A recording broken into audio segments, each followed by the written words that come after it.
How to change wallpaper on Telegram X. In this video, I'm going to show you how you can customize your chats. First of all, open the application. Now, here on the left top, you can see this tree line icon. Simply tap on this tree line icon and here you'll be able to find settings.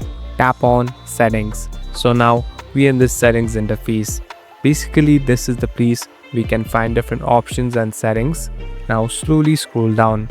Here there's a section of themes and chats. Tap on themes and chats and here on the top tap on wallpaper. So this is the place where you can customize your chats. Here on the bottom there are different wallpapers that are available. Now you can simply swipe right and select the one that you want to enable. So it's up to you and the way you want to see your chat. At last, simply tap on it and you can simply go back and it's done.